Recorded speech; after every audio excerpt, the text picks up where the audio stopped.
Alors, on est en forme Allez, pour une petite interview un peu spéciale, particulière, dans la Poker Room, Poker One.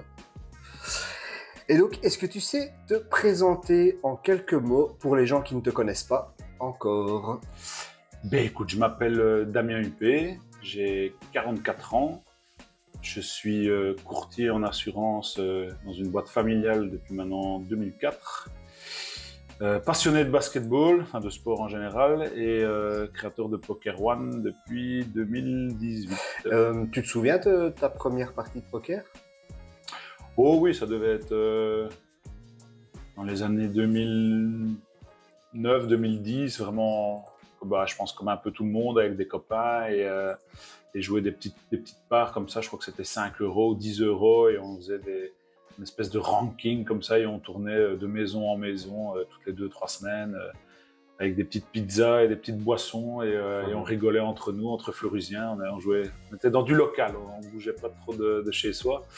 On restait sur le Grand Fleurus et on jouait comme ça entre nous, c'était assez sympa. Et voilà, on va dire que c'est plutôt 2014 où j'ai commencé à jouer de manière, on va dire, plus assidue, et où ça m'a commencé à vraiment me plaire, et que je me suis dit, tiens, il y a peut-être moyen de faire quelque chose de sympa en jouant au poker. Donc 2014, on va dire le vrai start, mais quelques années avant, on va dire de manière en mode jeu de société, on va dire. Bah oui. Comme un peu tout le monde, en fait. Voilà. Ouais. T'es plutôt live ou online? Écoute, clairement live, parce que j'aime beaucoup, moi, ouais, j'aime bien les relations humaines, j'aime bien discuter avec les gens, parler avec eux, les analyser. J'aime beaucoup l'ambiance dans un tournoi physique, on va dire, où tu peux vraiment voir et analyser les gens, donc clairement live. Mais après, voilà, même la session online, comme on fait, ben, tu vois, j'aime pas grind seul, donc toujours accompagné. Aujourd'hui, c'est avec toi. Ben oui. Voilà. Pour toi, le poker représente quoi, Damien? Avant tout, c'est une passion, bien sûr, hein, donc c'est vraiment un jeu pour lequel j'ai directement trouvé énormément d'engouement, un jeu qui vraiment me passionne. Je trouve que c'est quelque chose qui, une fois que j'ai touché et testé ce jeu, j'ai directement pris d'amour, quel que soit le buy-in, j'ai envie de dire. Quand on joue un 5 $ comme on jouerait à un 1100, je veux dire, je vais avoir la même sensation, le même plaisir, le même amour, que ce soit même avec des amis. La passion d'abord, et puis on a essayé via Poker One de le professionnaliser un petit peu, en essayant de faire un peu d'autres choses que simplement jouer, hein, donc en étant un peu média poker, un peu management de création d'events pour des partenaires, parce qu'on a quelques partenaires financiers, donc on essaie de créer 4-5 events par an. Je pense à l'initiation poker qu'on a eu il n'y a pas longtemps, et je remercie encore le casino de Namur, à Namur, avec les partenaires qui, pour la plupart, savaient même pas jouer au poker. C'était vraiment, c'était un peu l'idée de les faire venir dans le casino, de rencontrer un peu d'autres, de cet univers qui est un peu spécial, hein, de casino, et puis voilà, de s'initier à ce jeu qui est génial, et qui nous permet de rencontrer plein de personnes de mondes différents, d'âges différents, d'univers différents, et c'est ça que j'aime beaucoup dans ce jeu. Ton joueur de poker préféré, belge et étranger? Ne fâche pas certains. Hein, non, je vais pas. Mais j'en veux qu'un. Ouais, c'est ça. C'est ça qui est très dur, en fait. C'est toujours cette réponse de dire on n'en veut qu'un alors qu'on en a 3-4 qui arrivent en tête. C'est ça, voilà. Mais non, clairement, c'est la réponse bateau, mais c'est parce qu'en plus de le connaître un petit peu au niveau privé, je trouve que c'est vraiment un terrible gars. C'est Davidi, voilà, c'est un gars que j'aime beaucoup, qui a toutes les valeurs, qui en plus est dans une team extrêmement populaire, avec des émissions dans la tête d'un pro que je pense on regarde tous. Et donc le fait d'avoir un Belge qui nous représente, qui est en plus très sympa, et qui est très populaire, ben voilà, ça fait plaisir. Et donc clairement Davidi, voilà, on peut hélas pas citer les autres, mais je sais que tu te doutes des deux autres noms que j'ai en tête. Thomas Boivin. Voilà, Johan Schumacher, Thomas Boivin, c'est vraiment des personnes que j'aime beaucoup. Mika, je l'ai appris à encore mieux le connaître ici au dernier World Series l'année passée. Un gars très chouette, que j'admire son talent, il n'y a rien à dire, c'est peut-être même techniquement parlant un des plus forts avec Thomas. Mais voilà, je le connais un peu moins, et je crois qu'il est un peu plus introverti. Voilà, il a un caractère qui est quand même fort différent de Tom et de Dave. Mais par contre, si on parle que pur poker, oui, il est clairement dans les 2-3. Pur poker, justement. Voilà, pur poker. Pas mal, ça. C'est pas pour rien qu'ils ont donné ce nom-là. Et dans les joueurs internationaux, Ouais. moi je suis très fan de Pierre Calamusa. Voilà. En fait, j'adore Pierre parce que c'est un gars qui a toujours le sourire, c'est ce que je dis à tout le monde. Pour moi, c'est une pierre angulaire importante de la Team Wina parce il fait du contenu, il est marrant, il prend le temps de discuter avec tout le monde, malgré, voilà, ça bug un peu. Ouais, ça bug. Aïe, aïe, aïe, moi non. Ouais. Et donc, c'est Bon, Pierre Calamusa. Oui, donc là, c'est pas le joueur international le plus fort, bien entendu, mais c'est un des joueurs les plus sympathiques, avec une belle notoriété aussi, Ouais. que tout le monde connaît, enfin en tout cas que les francophones connaissent, et que moi j'aime beaucoup. En 3 mots, si je te dis poker belge, tu penses à quoi? Ah, j'aime bien cette question. Je vais reciter... c'est des noms qui me viennent. Ah non, c'est des noms et un endroit. Je vais te citer David Iquitaille, Bernard De Bruyne, Casino de Namur. Ok, ok. Un lieu et 2 Ça. personnes.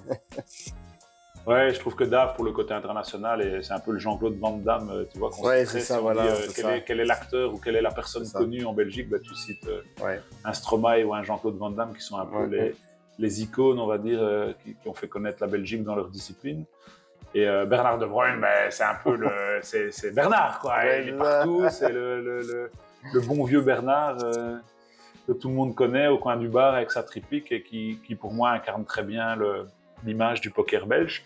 Et le Casino de Namur, qui maintenant pour moi est devenu de place to be, on va dire avec le King's Casino, pour ne pas le citer, ou peut-être qu'on sait mettre effectivement un petit peu plus de table au King's Casino parce que c'est plus grand. Mais en tout cas, dans un casino classique dans les environs, il n'y a pas mieux, je pense. Avec l'hôtel Mercure, le spa, le restaurant, une très belle ville en plus. Ouais. Parce qu'au Kings, c'est quand même un des défauts, quand tu bustes par aller jouer aux machines à sous, c'est rien faire d'autre. Ouais. À Namur, tu es quand même dans une des plus belles villes de Wallonie, et donc tu peux aller faire plein de choses, même venir avec ta femme. Donc voilà, j'étais récemment à Bratislava, c'est vrai que c'est assez agréable de pouvoir se dire... tiens, il y a autre chose à faire que tout le temps poker. Et moi, j'aime bien cette idée. C'est pour ça que j'aime beaucoup aussi le Sysmix, ce côté où tu as des à côté, justement, poker. Je trouve ça assez cool. Donc, voilà pourquoi j'ai cité le Casino de Namur. Tu vois. Comment tu as créé Poker One? Est-ce que c'est toi qui as eu l'idée tout seul ou Écoute, maintenant, c'est plus un secret, je peux le dire. Donc, je l'ai dit suffisamment, même dans des streams. J'ai eu la chance en 2014 de jouer, de faire quelques petits résultats un peu sympas, et je me suis intéressé de plus en plus au poker. Et j'ai un ami du village, justement, Sébastien Gerlins, qui m'a présenté Pierre Neuville. Et j'ai été un des stackers de Pierre Neuville lors de son November 9 World Series. Et donc j'ai eu la chance d'être invité à aller le voir lors de ce November 9, qui se jouait encore début novembre à l'époque. Et à ce moment-là, lors d'un petit souper dans un restaurant indien du Rio avec Walter Buss et Fabien Richard, on discutait un peu et j'ai dit tiens, c'est vrai que ça n'existe pas, une société un peu sponsoring, stacking, qu'est-ce qu'on peut faire avec des vrais contrats, avec des versements bancaires, qu'est-ce qu'on peut faire, et donc c'est là que l'idée, on va dire, a germé en 2015, novembre 2015. Puis ça m'a mis au moins un an et demi pour que tout ça germe, aller voir des avocats, aller voir des comptables, aller créer la société, sélectionner des joueurs aussi, parce qu'il faut trouver les joueurs. C'était lequel ton premier joueur? Rico. Rico. Non, je mens. Il y a eu un pré-Poker One, qui ne s'appelait pas Poker One, avec un ami à nous, Yann Vansin, qui était maintenant c'est les gourdes Oko, c'est des gourdes, tu vois, où tu sais filtrer les eaux et tout ça. Et en fait, Yann était un peu dans des placements financiers. Et Yann avait un petit budget à nous donner, plutôt sympa. Et donc Sébastien Gerlins, qui est donc ce gars qui m'avait présenté Pierre Neuville, est rentré dans l'idée. Et on a chacun pris un joueur. Lui, il a pris Mustapha Kapan. Je sais pas si tu te rappelles. Oui, bien sûr. Il a pris Mustapha Kapan et moi, j'ai pris Jérôme Sgorano. Ok. Et on a commencé à... C'était d'ailleurs le premier tournoi à l'étranger de Jérôme Sgorano. On a été à Monte-Carlo et en Irlande avec lui en 2015, 15-16, on a été ensemble à Monte-Carlo et en Irlande avec Sgo, à Deauville aussi. Et après, voilà, le concept a un peu vivoté comme ça, puis Yann a arrêté pour raison propre à lui. Puis à un moment donné, je me suis dit, tiens, moi j'étais directeur d'un club enfin pas directeur, mais on va dire responsable marketing d'un club de division 2 nationale au basket. Ah oui. Et j'essayais d'amener un peu de sponsoring là-bas. Et en fait, ce qui s'est passé, c'est que le club a arrêté avec le président. Et à un moment, je me suis dit, tiens, qu'est-ce qu'on peut faire avec tous ces sponsors que j'ai amenés dans ce club, c'est pour la plupart des amis, des clients, des Fleurusiens. Je me dis, il y a peut-être moyen de faire quelque chose de sympa. Et donc, j'ai été les trouver. Et je dis, ben voilà, j'ai envie de monter une team avec un peu de média poker, un peu de création d'events entre vous, entre businessmen. Qu'est-ce que vous en pensez? Et il y en a qui ont suivi le truc et dit, bon, on sponsorise un club de foot, de basket, d'escrime, de fléchettes ou autre chose, pourquoi pas le poker? Et donc, on a monté tout doucement un petit montant de sponsoring comme ça. On profite de la pause, tu dis, comme ça je commente. Ok, Fais un petit break. on fait un petit break. À tout à l'heure. Damien, on a bien mangé? On a très bien mangé, Giga. Une bonne pizza? Un bon petit On est- soirée à l'italienne. Hein. On est bien chez Quand on Damien. reçoit les sette bello, on est obligé de faire un plat italien. On ne va pas manger des nouilles. Hein. Ah, le tiramisu arrive alors. Ma femme est un peu fatiguée. Ah, On aurait eu un- Ah, ok. On va continuer notre petite interview. Hein. Penses-tu qu'il y a un lien entre le poker et le sport? Toi qui es fort dans le sport. Hein. On t'a vu faire pas mal de crossfit. Écoute, ouais, crossfit, paddle, un peu de boxe thaï et à l'époque surtout beaucoup de basketball. Ouais. J'ai joué depuis l'âge de 7 ans au basket Ouais. jusqu'à mes 27 ans. Donc oui, c'est justement, je pense, pour ça qu'il y a pas mal de sportifs qui, soit pendant même leur carrière de footballeur ou de basketteur, se mettent déjà un peu au poker. Je pense à un gars comme Guillaume Gillet qui jouait déjà au poker avec des protos et compagnie. Et je pense qu'il y a beaucoup de similitudes avec le monde du sport. Tu as quand même un côté mental quand tu as une table, l'approche d'une bulle, de la discipline, de la rigueur, savoir un petit peu gérer son stress aussi. Donc, c'est tous des éléments qu'il faut avoir dans la pratique d'un sport. Et donc, pour ça, je rejoins aussi Fabien Perrault et Danny Covin, que tu connais, qui sont aussi dans la team, sont de grands sportifs tous les deux. Et c'est vrai qu'ils attachent énormément d'importance à leur préparation avant un tournoi de poker, bien dormir, un peu faire attention à la nutrition. Ils vont eux-mêmes faire des sessions de sport, que ce soit même parfois au break. Je pense à Fabien Perrault qui, quand il y a des longs breaks, parfois même des dinner breaks, il va faire une petite session de sport dans la salle de sport du casino de Namur ou ailleurs. Et donc, oui, moi je vois beaucoup de similitudes, franchement, entre le poker. En tout cas, il doit en avoir. Celui qui joue au poker sans faire attention aux à côté, je vais dire, que ce soit le sommeil, la bouffe, le sport et autres, méditation, plein d'autres choses.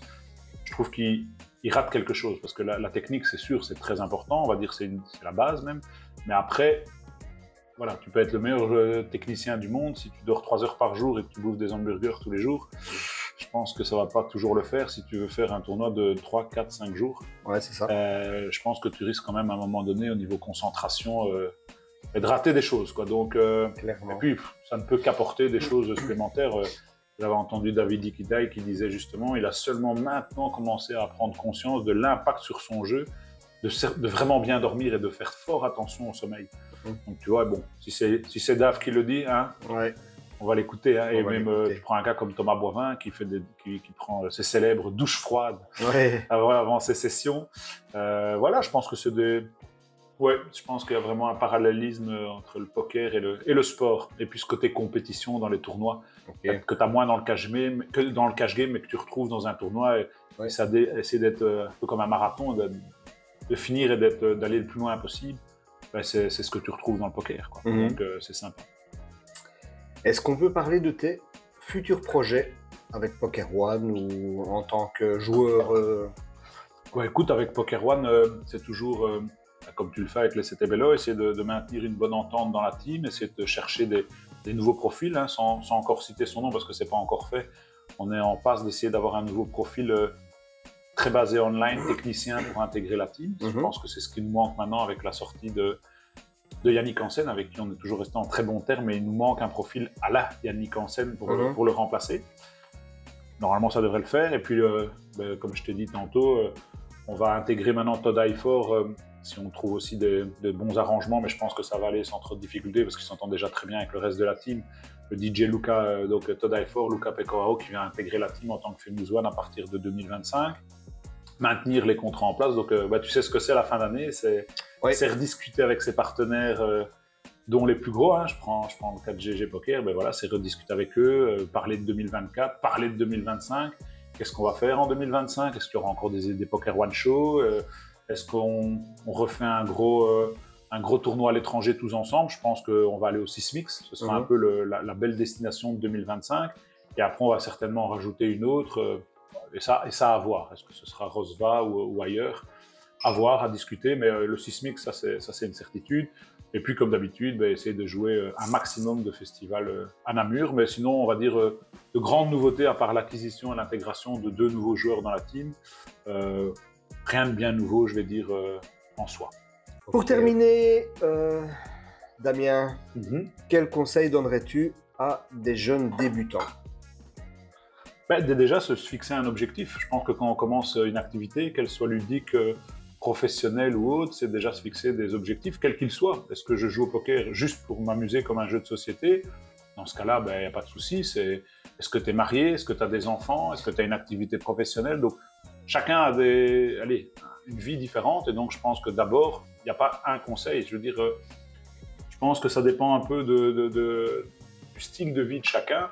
Et selon tes objectifs que tu as envie d'atteindre, c'est certainement pas de brûler des étapes. J'ai envie de dire, c'est d'aller step by step. C'est certainement pas s'asseoir à une table si tu peux pas te permettre déjà, ne fût-ce que de perdre le buy-in. Il faut surtout pas aller s'asseoir. Quelqu'un qui va jouer avec la peur au ventre ou quelqu'un qui va jouer en se disant après, je sais pas finir le mois ou j'ai beaucoup trop de pression, tu déformes tout le jeu. Ça devient même plus un jeu. Ça devient un moyen de gagner de l'argent. Et je pense que d'abord, il faut prendre le poker comme vraiment un jeu. C'est d'abord ça qu'il est. C'est un jeu. Et après, si tu commences à t'améliorer dedans et à progresser, effectivement, l'argent viendra de lui-même par après. Mais voilà, certainement ne pas brûler les étapes en s'inscrivant tout de suite dans un 1100 si tu n'as pas encore été faire tes perfs dans des tournois en club ou ailleurs ou même entre amis, quoi. Donc voilà, ne pas brûler les étapes. Ok. Merci Damien. Avec plaisir, Giga. Pour avoir répondu à toutes mes questions.